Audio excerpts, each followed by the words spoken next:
So I will begin by reading an account of mass of native iron found in South America, which was written by Don Michel Rubin Sillis, communicated by Sir Joseph Banks, Bart PRS, read originally in November the 22nd, 1787.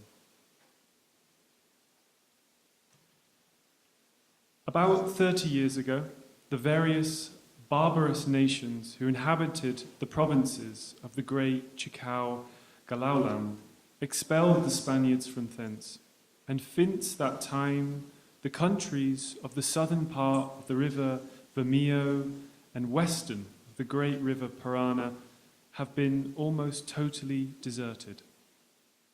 The only employment of the few Indians who dwell within the jurisdiction of Santiago del Estero is to gather the honey and wax with which the woods abound. These Indians discovered in the midst of a wide extended plain a large mass of metal, which they called pure iron, part of which projected above the ground about a foot, and almost the whole of its upper surface was visible. Intelligence of this discovery was immediately communicated to the viceroys of Peru, that such a mass of iron should be found in a country where there are no mountains, nor even the smallest stone within a circumference of 100 leagues, could not fail to appear extraordinary. Notwithstanding, we know there are mines of pure iron in Europe. Some private persons, at the great risk of their lives, both from the uncertainty of procuring food or even water, of which none is to be found, but what rain happens to be preserved in some natural cavities of the earth, from the danger of meeting the roving Indians, from the various wild beasts found in those plains, such as tigers, leopards, tapirs, from the swarms of poisonous reptiles, and finally, from the endless thickets, led on by hopes of enriching themselves, boldly undertook the journey to obtain some of the metal. They transmitted a part of it to Lima and Madrid, by which no other advantage was gained than to ascertain it to be very soft and pure iron. As it is forbidden by law, for political reasons, to manufacture iron in that country, though different parts of it abound with iron mines, and as it was asserted that the vein of iron extended many leagues, the visible part being only its crest projecting above the ground, which, when dug round, was found to measure 3 yards from north to south, 2.5 yards from east to west, and about 1/3 of a yard in thickness. The Viceroy of the River Plata sent me with orders to examine this discovery with accuracy, and in case I found it a beneficial mine, that I should establish a colony there. I accordingly set off, well escorted, in the beginning of February 1783, from Rio Salado, an ancient civilized hamlet of the Indians who we call Villas, and pursued my journey in the direction east, quarter, northeast. Upon further examination, I found that I ought to have taken my direction east, quarter, southeast, both corrected. The aspect of the country between the river and the mine, distant 70 leagues from the settlement, is curious. It consists of an immense plain, alternately intermixed with thick woods and fertile fields, forming most pleasing landscapes. The latitude of the mine I found, by observation, to be 27 degrees 28 south. There is not one fixed place of habitation throughout the whole country, owing to a scarcity of running water, that which is drunk by the honey-gatherers who reside there in small bodies during the greatest part of the year. Collecting honey in the woods is rainwater, as I have already observed.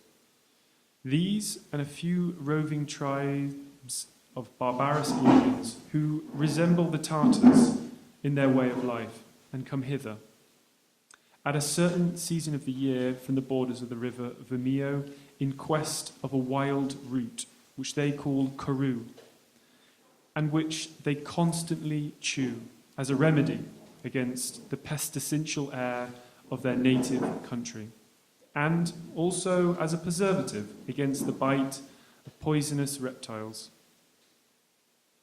These are the only people ever seen on those pleasant and extensive plains.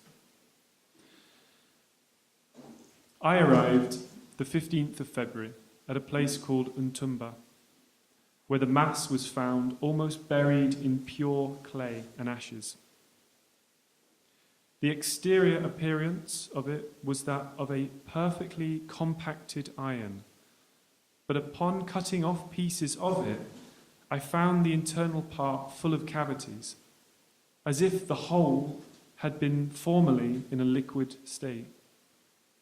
I was confirmed in this idea by observing on the surface of it the impressions, as if of human feet and hands of a large size, as well as of the feet of large birds, which are common in this country. Though these impressions seem very perfect, yet I am persuaded that they are either a lufus nature or that impressions of this nature were previously upon the ground, and that the liquid mass of iron falling upon it received them. It resembled nothing so much as a mass of dough, which, having been stamped with impressions of hands and feet, and marked with finger, was afterwards converted into iron.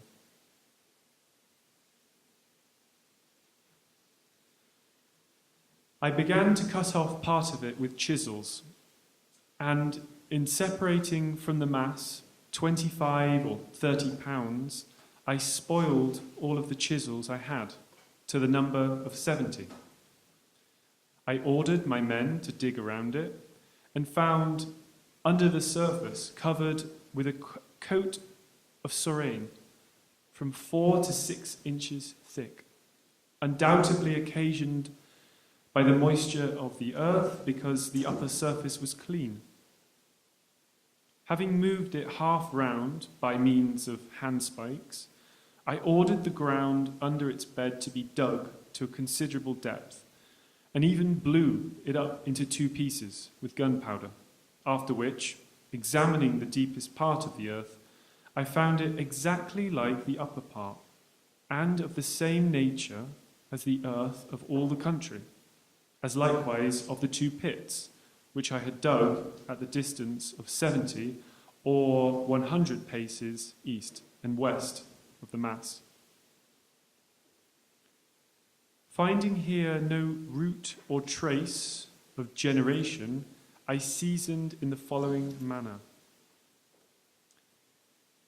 Either this mass was produced in the spot where it lies, or it was conveyed hither by human art, or craft hither by some operation of nature. It could not be generated here, according to any known process of nature, and whence, by whom, or how could it be conveyed hither, as there was no iron mines within 100 leagues, nor remembrance that any have been working in the kingdom. It could be of no value, since it could not have been used. And why bring it into a country, the most uninhabitable of all the Chacao, from the want of water? Besides, how could such a heavy mass be conveyed, the Indians having never known the use of a wheel carriage. This mass, therefore, must have been the effect of some kind of volcanic explosion. Many circumstances induce me to think so. The volcanoes frequently leave behind them, after explosion, pits of water, either hot or cold. And at the distance of about 2 leagues to the east of this mass, I discovered a blackish mineral spring, the only one to be found in all this country. In the whole district of Chacao I travelled over, I observed no difference in the level of the ground, except the very spot where I made this discovery. And here only I found a gentle accent running from north to south, and which attracted my notice before I had seen the mass of iron. This accent is between 4 and 6 feet above the rest of the country. The earth in every part around this mass, as well as about the blackish spring, is a very light, loose earth, like ashes, even in colour. The grass produced immediately contiguous, called avi, is short, small, and extremely unpalatable to cattle, whereas the grass found in the rest of the country at a little distance from the mass and salt spring is long and very grateful to them. At a little depth in the earth are found stones of quartz of a beautiful red colour, which the honey gatherers make use of as flints to light their fires. They had formerly carried some of them away on account of their peculiar beauty, being spotted and studded as it were with gold. One of these, that weighed about an ounce, came into the hands of the governor of Santiago de Estero, who told me that he ground it and showed me more than a drachmas of gold that he had extracted from it. It is an undoubted fact that in these immense forests there exists a mass of pure iron in the shape of a tree, with branches. Many of the Indians have seen it, and the inhabitants of the colony of the Avapones are acquainted with the spot where it lies. A distinguished European of the city of Salta touched it.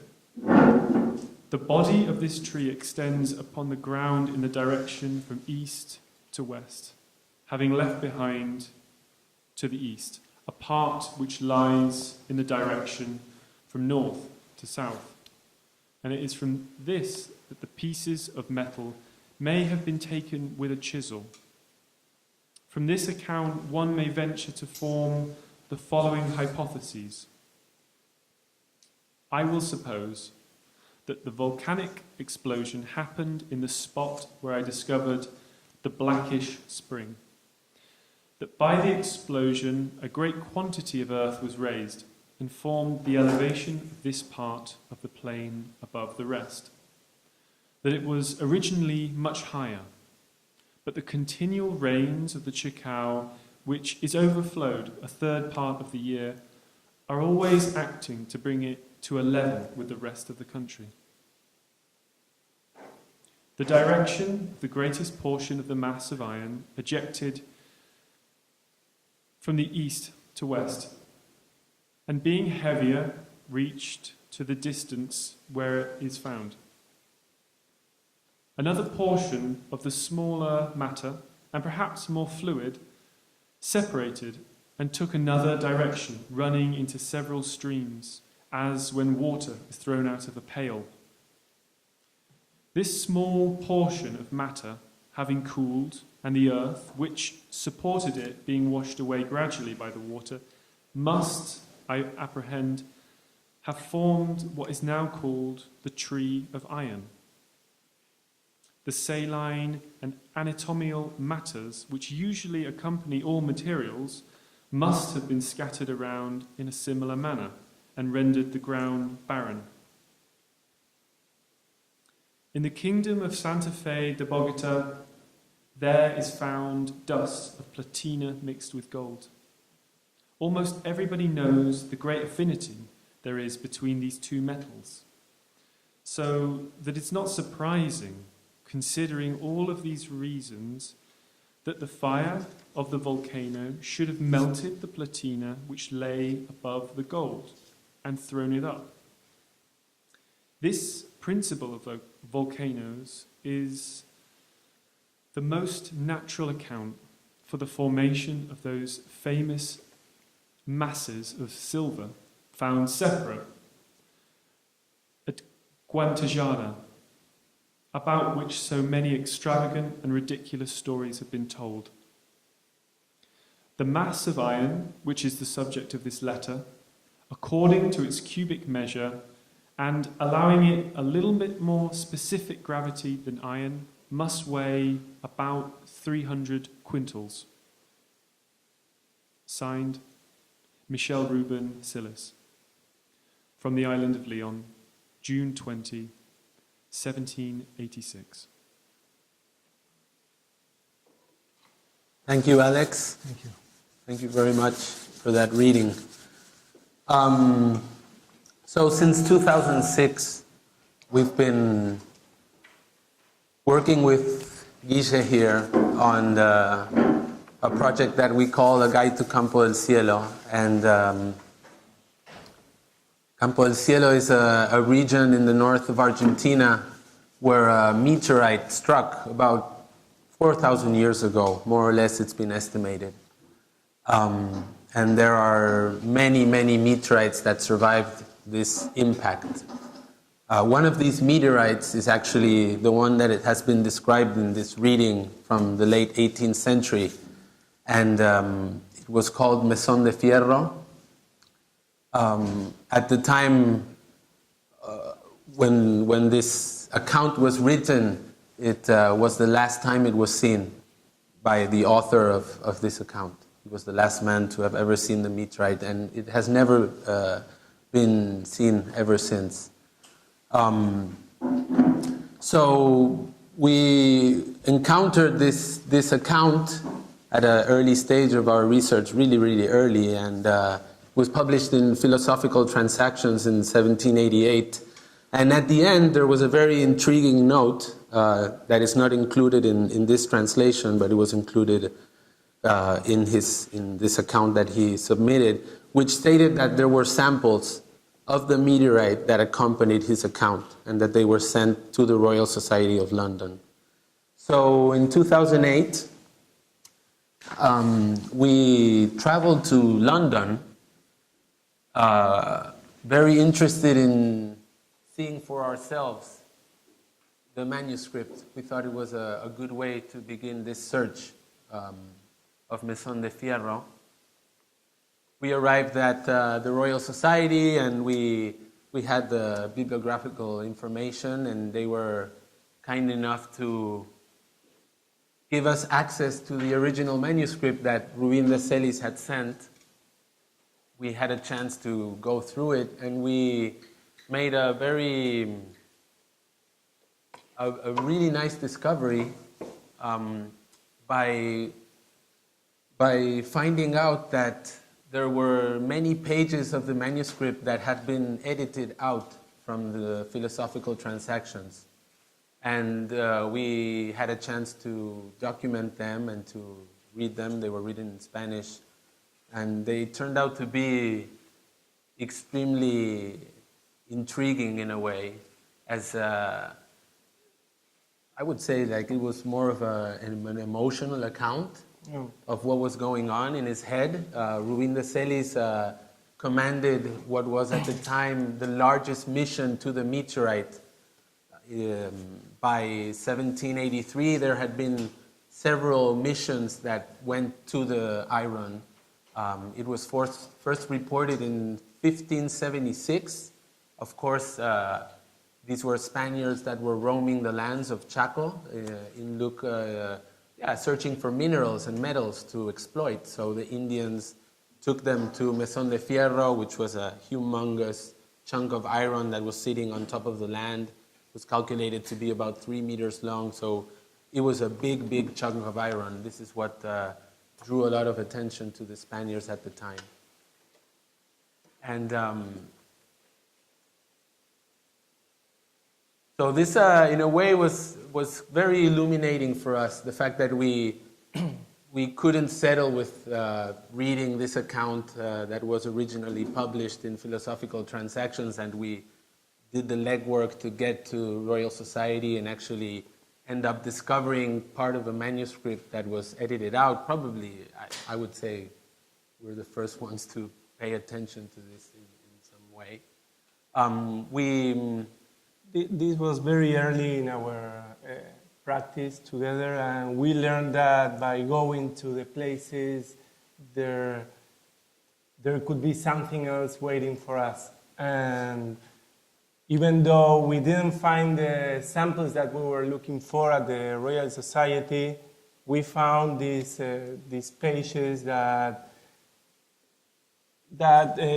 draws a little bit the character that was. But you can from listening his account, like you can see that there's a lot of fantasy on him, but these pages are very fantasious.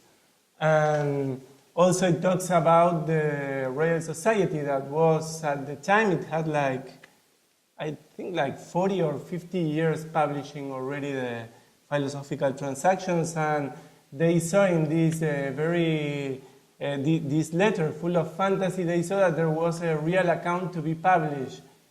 And it seems that they decided to cut the first part where Rubin de Celis was kind of flying on his own thoughts, that at the same time it was a person going to the middle of nowhere and finding something that it shouldn't be there, that now we know it wasn't from this world, but at the time it wasn't known that there could be rocks falling from the sky. Actually, if I'm not wrong, 20 years after there was or almost 20 years after there was the first papers being published about the rocks falling from space. But at the time, it was this guy in the middle of nowhere with a lot of questions.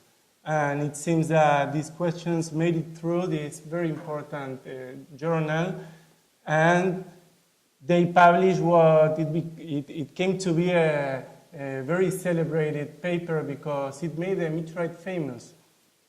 So after going to the Royal Society and asking them where could be the samples that we are looking for, because knowing that the meteorite it was missing, the possibility of finding even a bit of it would be for us, it would be a way to begin finding it.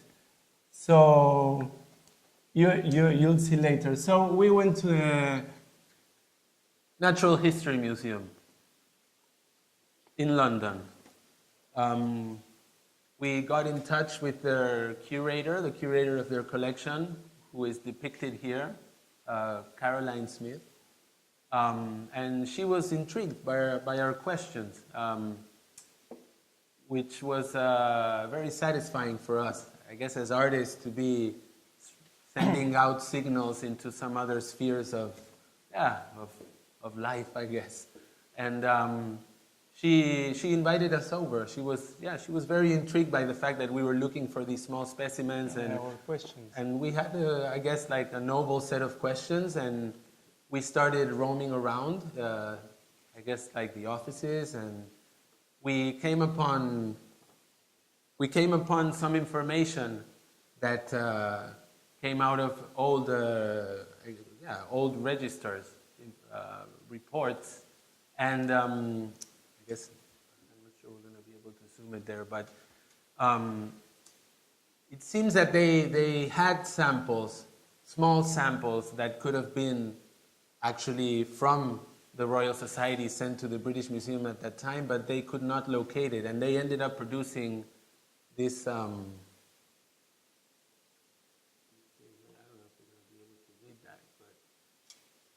the top left, it says there's a number 9. So they had two samples, two very small samples. And sample number 9 is in relation with Ruin de Celis, and it says that it's missing since 1904. And she of course had no idea about this story. She was being informed at the time. We were taken to, I don't know how to describe this office.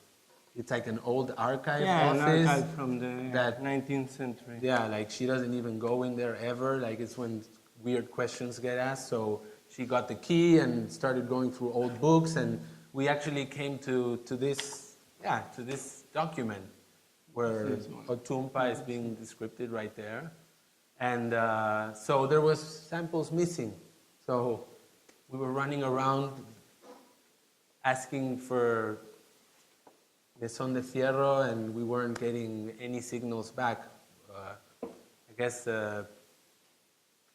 pieces of it that were continuously disappearing. What is actually there at the museum is a meteorite that it was retrieved in 1803 in the first mission that it was looking for the Mesón de Fierro.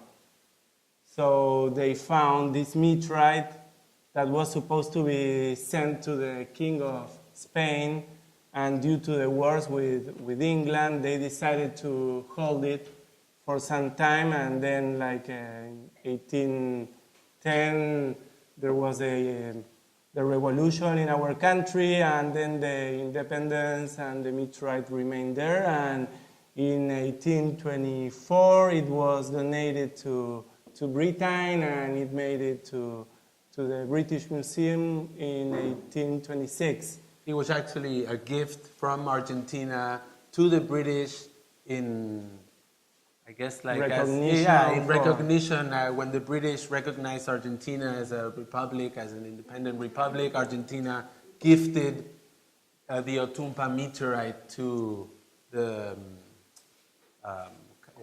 ambassador in Buenos Aires, and the ambassador decided to have it sent to Britain. This is actually the first Campo del Cielo meteorite that left the region. It's a 1-ton piece, and if you see to the side, it has like it's been cut because when in 1803, when the meteorite was found, they took it to a fort, to a weapons fort, and it seems that some weapons were made, or they were tested to be made out of meteoric iron. So the thing is that before this meteorite made it to Britain, the only available samples were the ones of Mesón de Fierro. And after this meteorite got to the museum, there was a lot of samples around. And that's what they show us, saying that, okay, we don't have the one that you're looking for, but we have a lot of them that should be the same. Actually, they are the same. They all come from the Otumpa meteorite. All the meteorites are almost, all the Campo del Cielo meteorites should be the same, but still we are looking for the missing Mesón de Fierro. And it was a very interesting visit, but we end up like with a question like, so who has samples from Mesón de Fierro?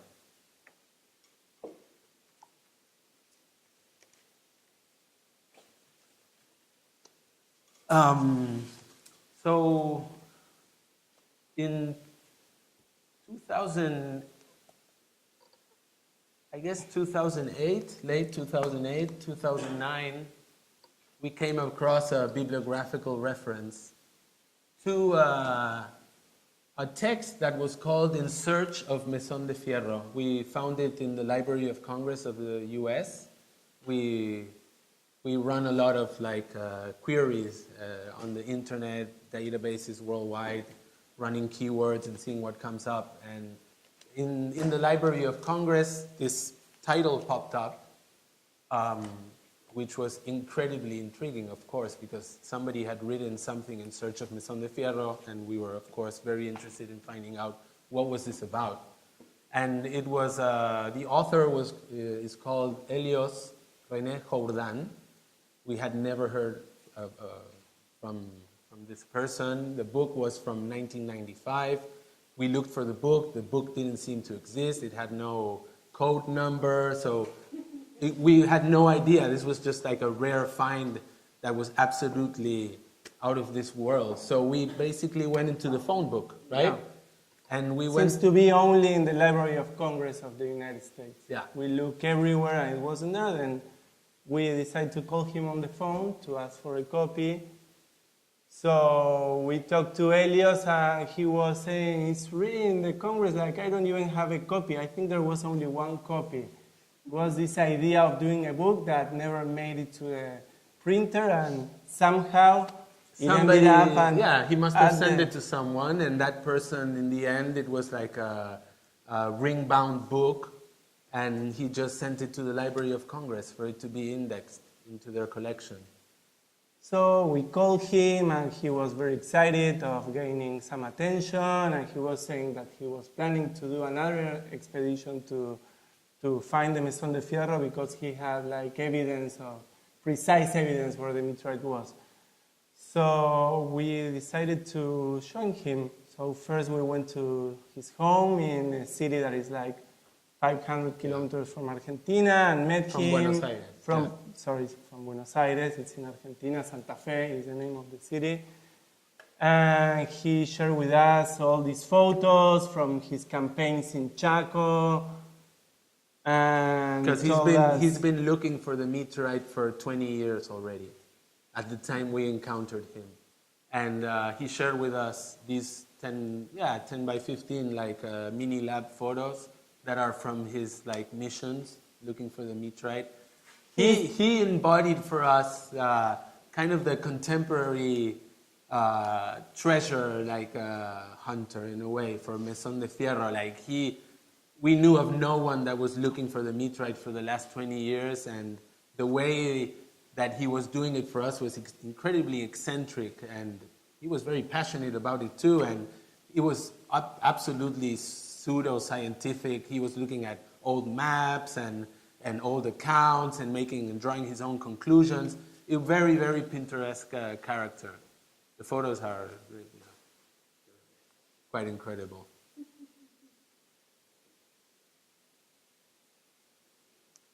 So we went there, we talked a lot, and he said, okay, you want to come with me, but you will have to sign a contract.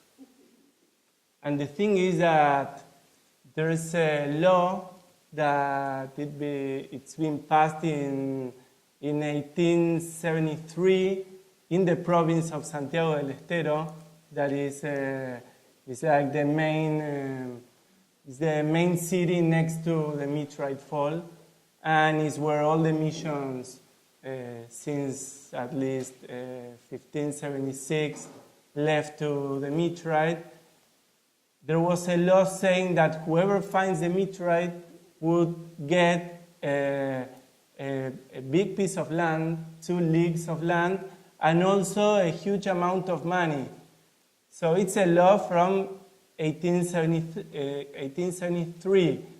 And this guy, he was saying that the law was, he made active. his own research, and that the law, it was there like waiting for him to find the meteorite. So he made us sign a contract saying that we would not claim the prize, and that we were saying that the only thing we wanted to do is like to follow him. That's him. He used to work at the phone company. He's a teacher. A history teacher. History teacher for high school, and he used to work at the phone company. So we signed this contract saying that for a year, like we can like make pictures and movies, but we can't use any of these materials for a year. We have this is a picture of us with him that day.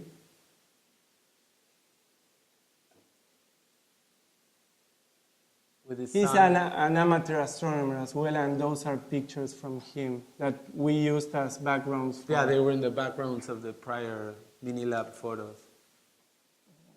Contract here. So that's the contract we had to sign, cooperation contract.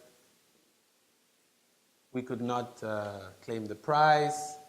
And once we found the contract, he pointed exactly where the meteorite was. Yeah. So 2 weeks after, we met him in Chaco.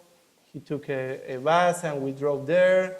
And he came with his son and with the GPS to... This is 2009. 2009. We signed the contract in August 2009, and 2 weeks later we were in Campo del Cielo, driving towards Mesón de Fierro as he knew where it was. For us? No, we had been there like- many times since 2006. We were just accompanying him because he was It saying... was the first time that we were looking for Mesón de Fierro, that for sure. And we saw the snake, and this is a map of the patch Yeah. where he said the meteorite was. Actually, it's like very far away from where science says that the meteorite fall happened, but he was very sure about it. So it was very amazing because we got to a place, as you can see, it's a forest.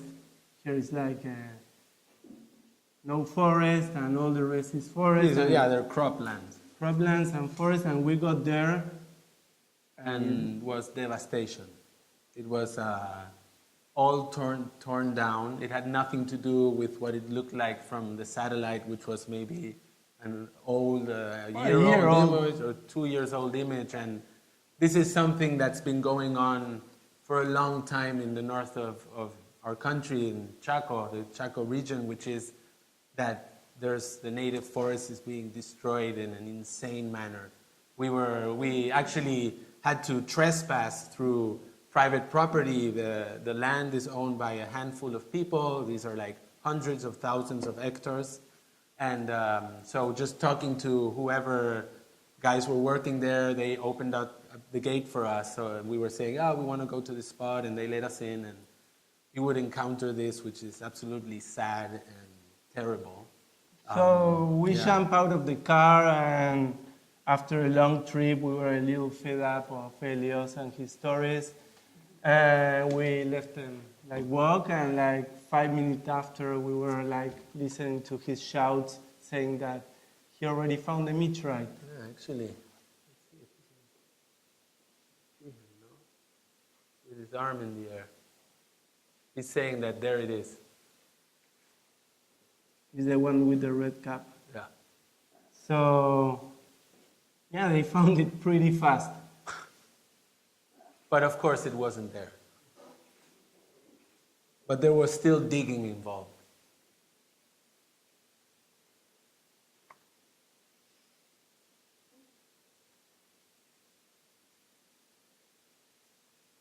It was an emotional trip. He took His samples. son was quite a character. Thing is that if you're looking for, even though it's a big chunk of iron, he was with a metal detector, and maybe he was looking here, and even though it could be the area, he was looking here, and it could be 3 meters there, and you wouldn't find it if it's down there. But then he was sure it was there, and he took us there, and it was very exciting to at least to be close to someone that thought that he knew what it was. Yeah, and also I think we were also very interested in the fact that this was really about looking for it rather than finding it. I mean, we were very attracted to being close to the idea of looking for this meteorite and being next to someone that I guess was completely possessed by the idea that he was going to find it, although, like we were saying before, we knew that there was probably chances no were way. very low. There was no way, but it was still very interesting to get close to this energy. So now, rewinding a bit, we go back to 1937, to the actual man who claimed to have found the meteorite. His name was Faivovich, and he was quite a character, really, really interesting character. He was a water witch, a dowsner. We don't know exactly how to translate, but he was very good at finding water, like with sticks.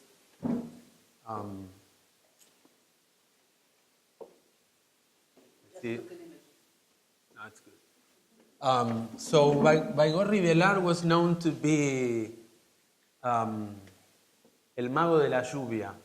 It's like actually like a rain. Yeah, he had wizard. a rain-making machine. He was the man of the rain-making machine. In the late 1930s, he was a very, very notorious character at the time. He was quite a celebrity, I could say, right? He became very, very famous because he became really famous because he was hired by one of the provinces in the north where there had been a drought for about 3 to 4 months. No, years. Or years, 3 to 4 maybe years. 3 to 4 years. And he went with his rain-making machine and he produced the rain. So this was reported in the provincial media and it got to Buenos Aires and he was challenged, right, by the forecast director. Yeah. To produce a rain in Buenos Aires. Like he was saying, you know, are you... He got really famous into a newspaper, like it was like a media blast, like the fact that he made rain. So the director of the meteorological service challenged him to produce a rain in Buenos Aires. Aires. And it seemed that the guy, it made it happen. He went to the meteorological service with an umbrella. It was the end of the year, and said to the director, the 2nd of January, there's going to be a very big rain in Buenos Aires, and you're going to need this. And he gave the umbrella, and it seems that it happened. Nobody knows if actually, I mean, we can people died. Suppose it was there was people dying. Yeah, like it was a huge event. He was on the cover of every newspaper. This is an image of the outside of his house, where people would go and cheer him after he produced the rain. And when people wanted rain, they went to him and they started cheering and singing. But a year earlier, this was 1938. A year earlier, he claimed to have discovered where Mesón de Fierro was. This is an article from the Times of London. This is 1937, and the article reads, "Legendary meteorite found, an Argentine boundary mark." So this is reporting, they're picking up news from Buenos Aires. It was reported in the main newspapers that Baigorri Velar claimed to find Mesón de Fierro and that he was after the prize. The prize was installed in 1873, so this was 1937. It was like 64 years later. So the prize was there in terms of the law being there. And Baigorri Velar introduced Mesón de Fierro back on the surface of the earth in a really incredible manner. The news, like, it was reported in National Geographic, in Nature. Everybody really caught up on local and international press on the fact that Mesón de Fierro, this long-lost legendary meteorite, had been found again. This is a clipping from... There you go. Star fell on an Argentine boundary. So they're also reporting here. Now, the thing is that when Baigorri Velar decided to claim the prize, there was some frenzy going on, and the Congress of the province that had the law in place decided to gather in a special session and derogate the law overnight when they heard that he was ready to claim the prize, because at the time the calculations they had made, he would have basically bankrupted the province. Like because of like the currency, like there was this calculation where they would put the province out of business. So they got the Congress together and they derogated the law overnight, and he got really pissed.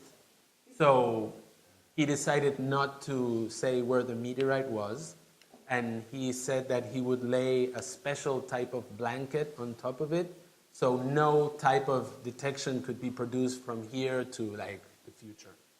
Basically hiding it forever.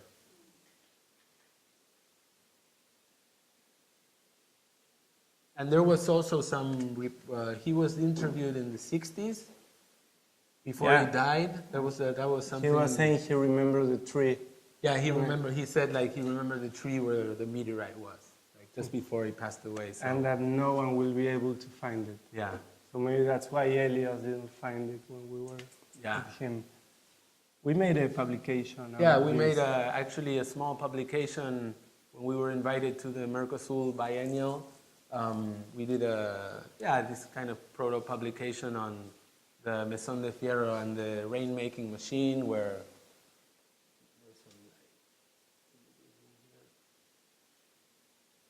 with some of our research. That's by Gorri Velar In Chaco. in Chaco.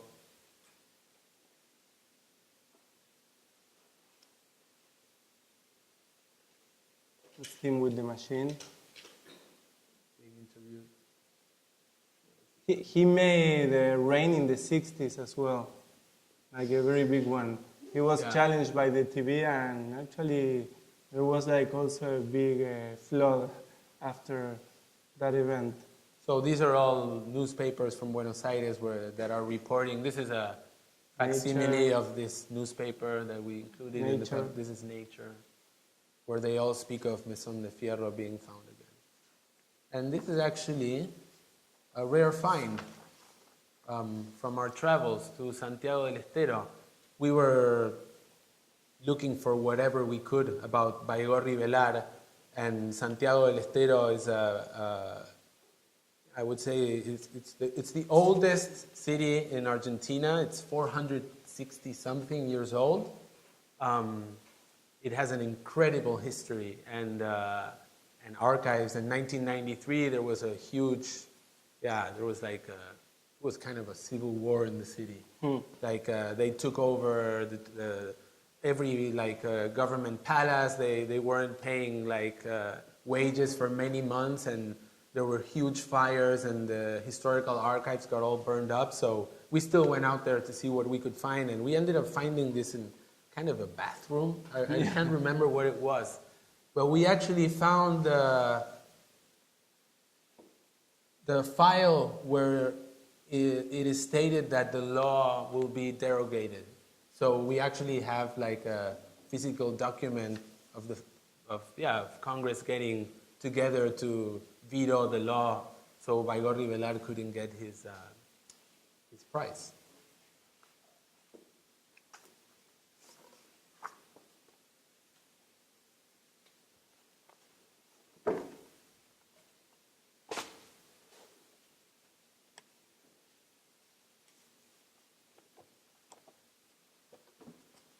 Now, Baigorri Velar was not the only one to have claimed to have found it. About 14 years earlier, there was a private venture who was also trying to claim the prize.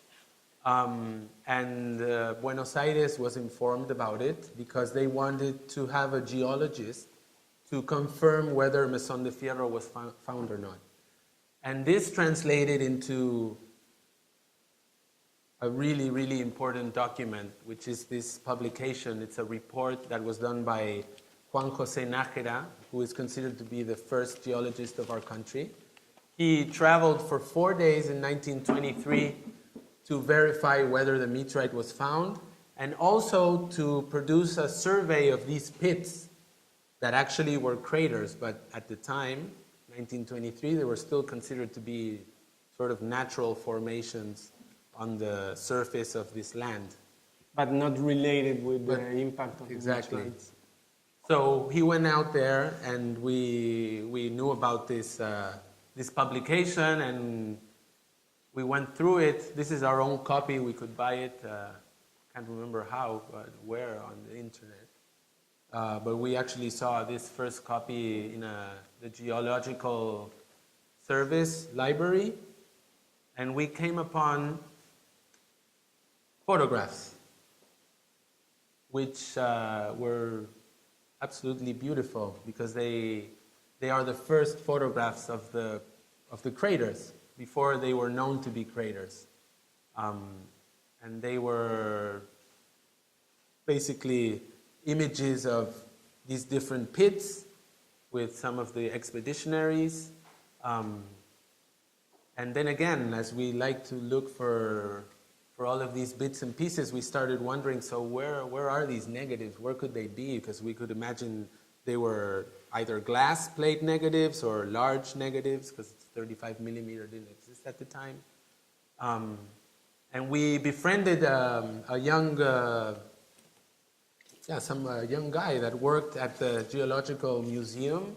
He had a huge fallout with the director, and he was kind of sent into exile, into this old warehouse where all the geological surveys would send rock samples, etc., and now it was just like a rundown warehouse where nothing was being, there was no work being done. And he started wandering around all the warehouses, and he called up one day, and he told us, guys, remember you were asking about these photographs from 1923 in Campo del Cielo? Well, I found them.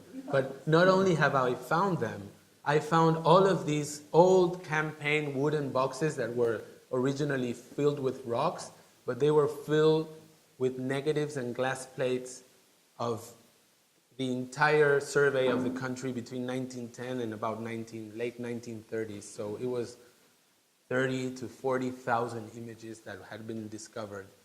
And within all of that, he found the negatives we were after.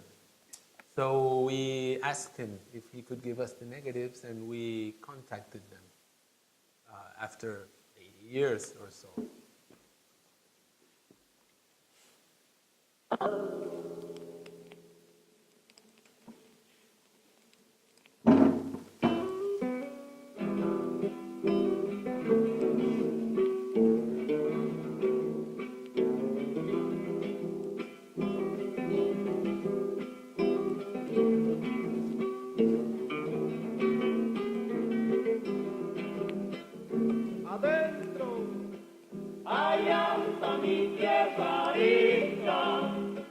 De los tigres, flor de chucha, si braman los guardamontes, una vida la se va. Si braman los guardamontes, una vida la se va. Porque ando mi monte macho, el ojo del hacha quiere llorar.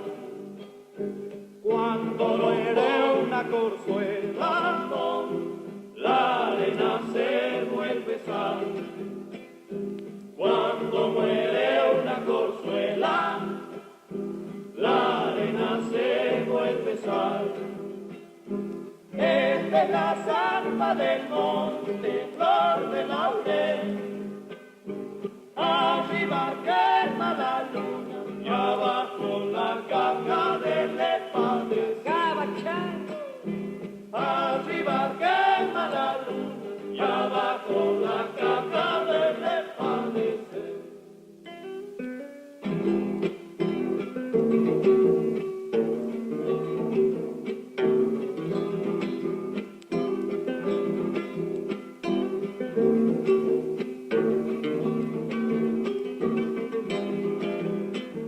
Adentro, dormido blanco en la noche, que el aire del Chaco no borrará. Al sueño de los cuatreros, nadie lo puede enlazar. Al sueño de los cuatreros, nadie lo puede enlazar. Viene viniendo en los toros, por los guayacanes regresará. Ay, anda, te vuelves vino cuando te quiero cantar. Ay, anda, te vuelves vino cuando te quiero cantar. Esta de la samba del monte, flor de laurel. Arriba quema la luna y abajo la caja de nopales. Ay, no más changuito. Arriba quema la luna y abajo la caja de nopales.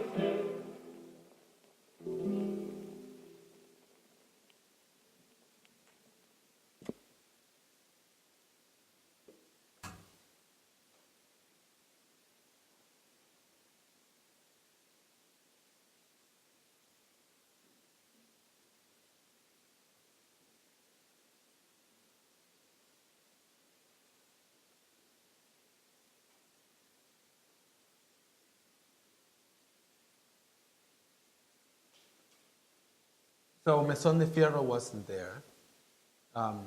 Nájera went back after 4 days in Campo del Cielo with these images, and he concluded that the pits were probably made by Indians. He couldn't really cope with the idea that this was part of a celestial event.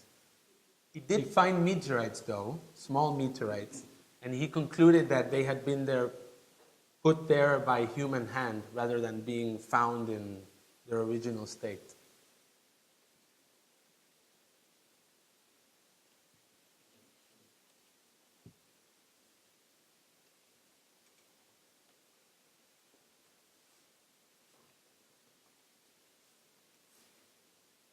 So by 2011, we got a commission from a museum that was doing a group show, and they want us to produce a new work. And we were thinking about this book that is the first one published on Campo del Cielo. It's from 1926, in the years of the pictures that you just saw. And that it's a compendium of the history of El Meteorito del Chaco, the meteorites of Chaco and Campo del Cielo, until that time. That it's this guy, until that time, it was thought that 30 years before Rubin de Celis, that it's the one that brought the account that was read by Alex, the meteorite was found because it's what the account says. And this person, this doctor, he was a doctor, a medical doctor, and also a politician, Antenor Álvarez.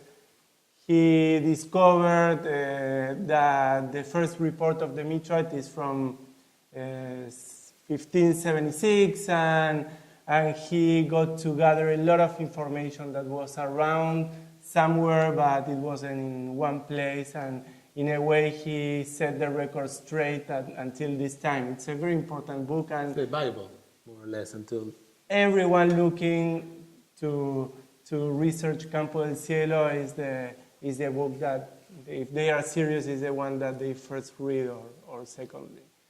So in this book that we won't open because Yeah, we're it's not gonna really open in it. a very bad shape. it's in really bad shape. It will probably destroy itself. There's a beautiful drawing. This drawing is from 1783.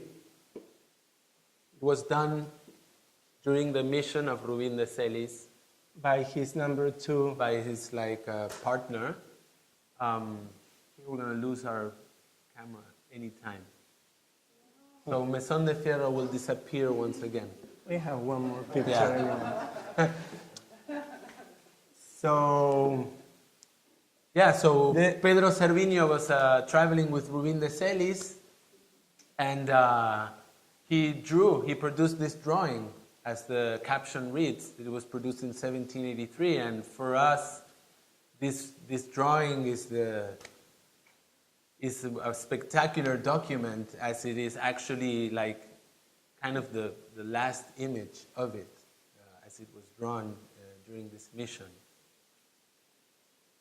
And we looked for the drawing, of course. yeah, because it says that it's a picture of a drawing, but who knows? It's a drawing or a painting? Like it's color or it's black and white? What medium is it? Like it's a kind of questions that someone from art could make to just a picture that it's in a book. So we looked for it and we didn't find it because it's missing since 1926. So a little bit bored of looking for things that are not there. And also we found the picture that was good for us. We decided to paint to paint this picture, to make this picture one-on-one, because we have the measurings, as you heard Alex, he was like reading the measurings of the meteorite. So for this commission, we decided to bring back the meteorite into a painting, into its natural size.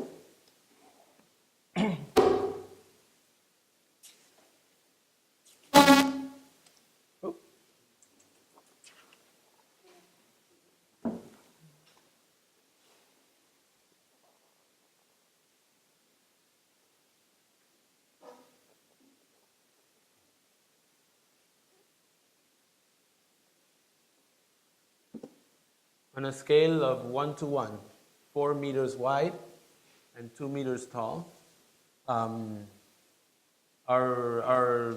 guess our invocation towards the possibility of rediscovery, the decision to bring it back through painting. Yeah, to have it to bring it back into the world in the form of a painting after looking for so long.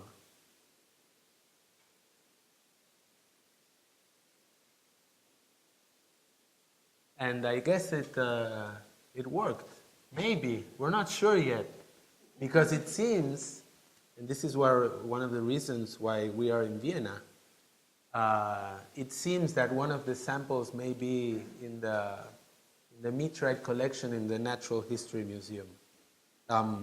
We were here in February, and we got a chance to conduct some very quick research at the museum as we were granted access, and we came upon a very enigmatic card which stated that the museum has a sample that entered the collection in 1807, and that would basically mean that it is most probably a piece of Mesón de Fierro, because as we were telling you before, the British Museum received this big meteorite in 1826 and it started sending samples all over Europe, but that was in 1826. So whatever arrived before 1826 is most probably Mesón de Fierro. And maybe on Tuesday we find out, which is our scheduled appointment.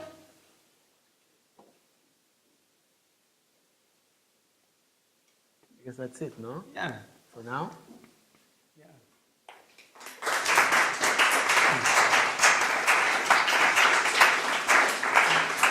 Thank you.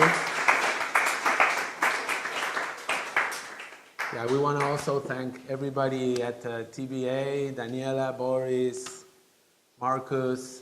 Thank you, Christian Corbel, very much. The director of the Natural History Museum is here accompanying us. And we're very grateful for your help. So do we have it? We don't know. What is the secret?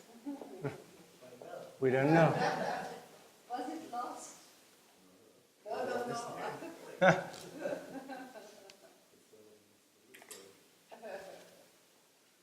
Yeah. Looking for is fun. At least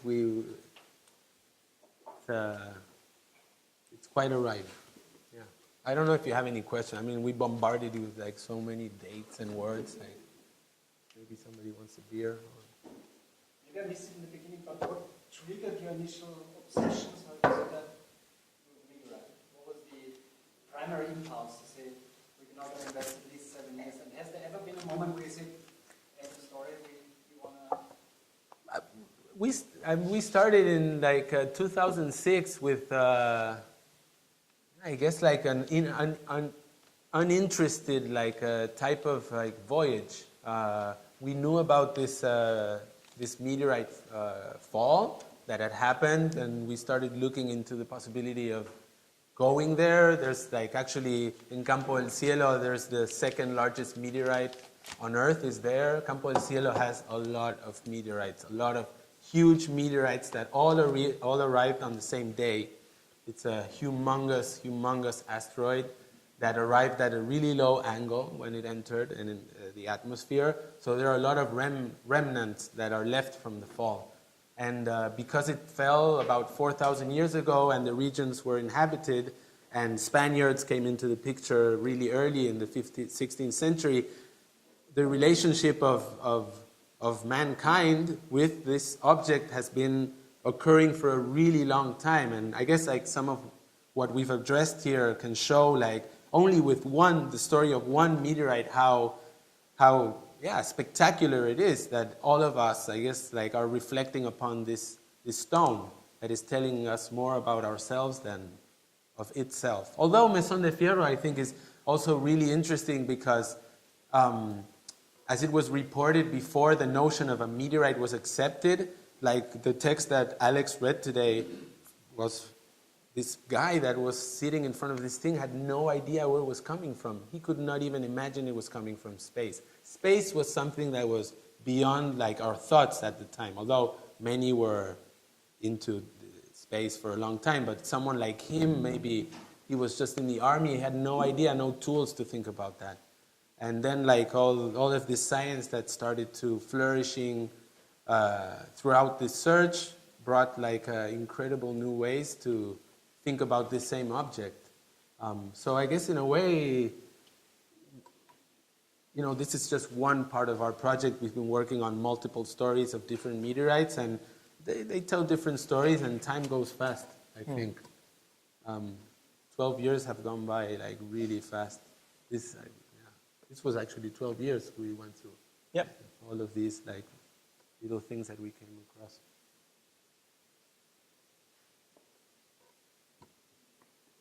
You're always working together.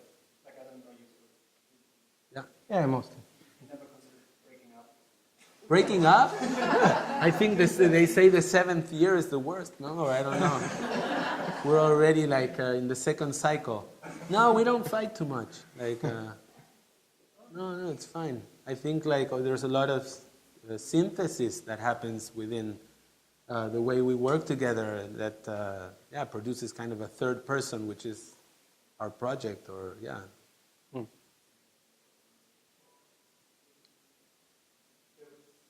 we were talking yesterday, there was something that like really kind of surprised me and shocked me, which was like how the country of Argentina treats the archives of Argentina, like how they look after the past.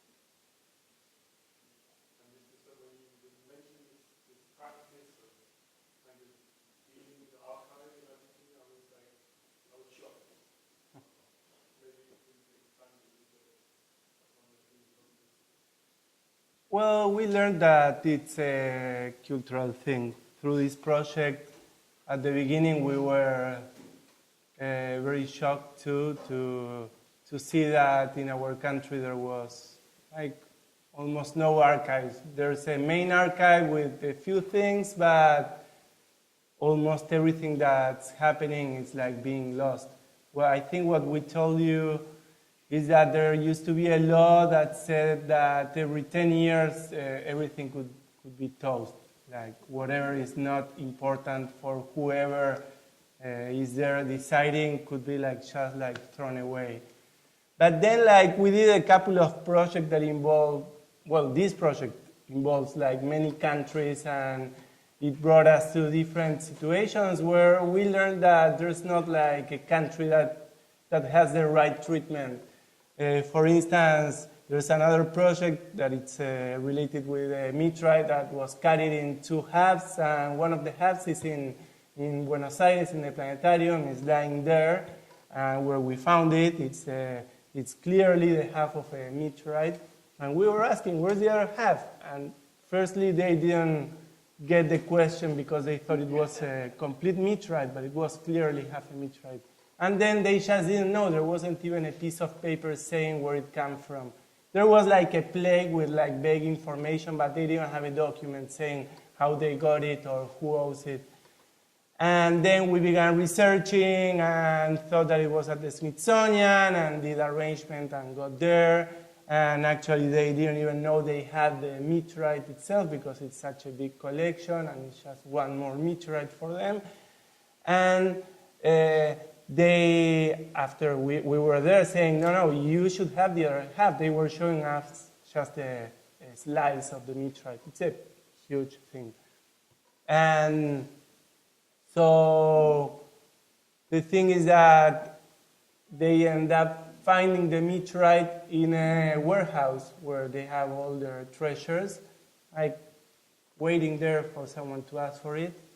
And they didn't even know it was there. So they had all the information about it. They had the meteorite that they didn't have it was there because they really had like amazing folders with all the information of how the meteorite got there. Everything they did to the meteorite was very well preserved, but then the meteorite was like out of sight. So you have in a country, the thing it's there, everybody can see it, but nobody knows where it comes from or what's the story behind it. And then you have the other half in a country where everything is so well preserved that it's hidden. And then there's like another part of the story that happens in Germany. That's where the meteorite was carried.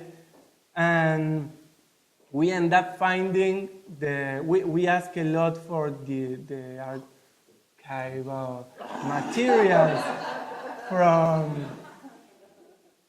from the process of cutting the meteorite that took more than a year, and they kept at the Max Planck Institute, that it's like a very important institution, and they kept on saying, no, we don't know, or like kind of, we didn't get like the right answer. And one day we got a call saying that they found an archive, that if we were interested to see it. And well, I was there at the time, so I went there and I said, yeah, it's an incredible material. It's the whole cutting process. And I said, like, how can I reproduce all these materials? And they said, are you interested in it? Just take it, because we're going to trash it anyways, because this building is going to disappear and we're going to get rid of all this. So you wouldn't expect that Germany would like just like trash an archive of whatever, and there it is. So like it's a tricky tricky question. But yes, Argentina is very, very special with archives. Did you do also any research sort of cultural understanding of meteorites and let's say Amerindian tribal myths and that really? There are some existing myths that were transcribed. It was like 1700s by Jesuits. They were actually transcribing things that were said before of these myths. Yeah. By other Spaniards that were in the land. But there are certain myths of the sun falling on the surface, like, and they're kind of very poetic and beautiful, like that there were rivers of fire in the land. So, I mean, science sometimes like to take these things into consideration to maybe give credit to the fact that what this myth may be describing is an actual cosmic event that is translated into another poetic manner. And then the relationship of the tribes of the region is it's kind of an ambiguous like territory to talk about. I mean, there are there's lineage of tribes that are still in the region, like that have split into different communities over the hundreds of years. And you have some people today talking about a relationship with Campo del Cielo, with the meteorites, and then you have other communities saying that they may recognize that at some time they had a sacred relationship, but today it's just symbolic. So I guess there's this issue of like what is sacred, what is symbolic.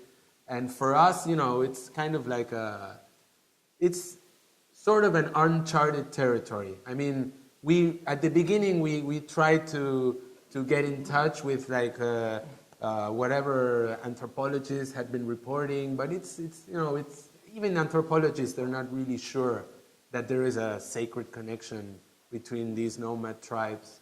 Of course, they're ancestors, not today. But yeah.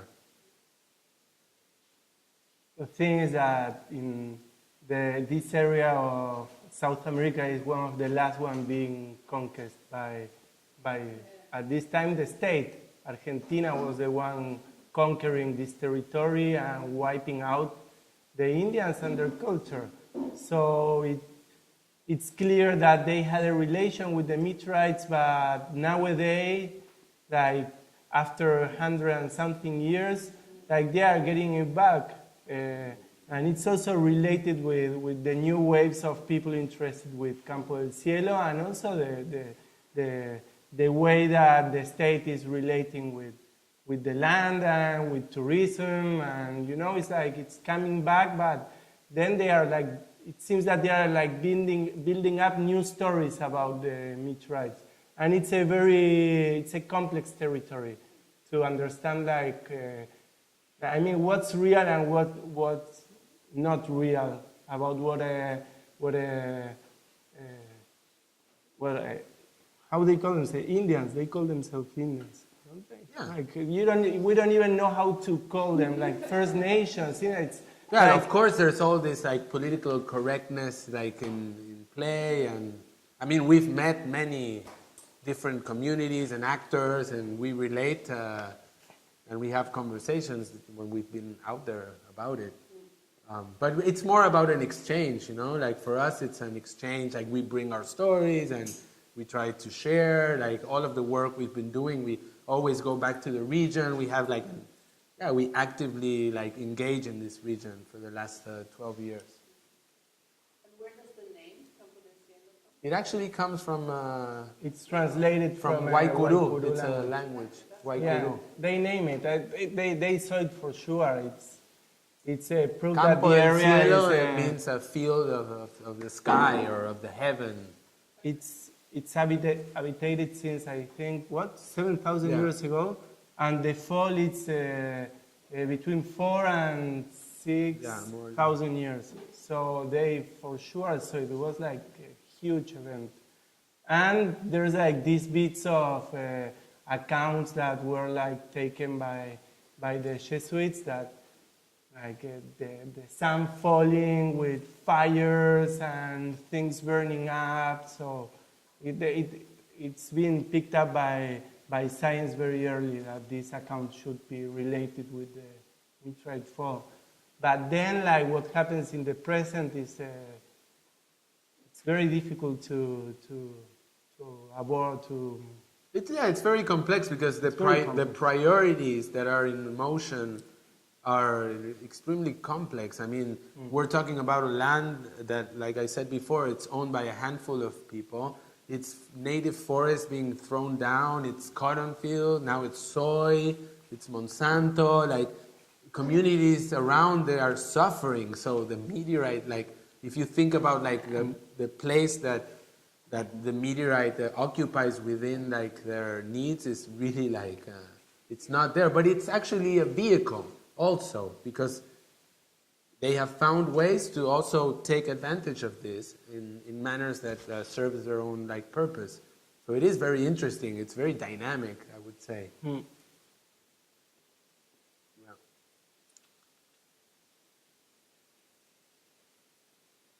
I don't know what time it is actually. I feel like I've been talking for 4 hours, but maybe not.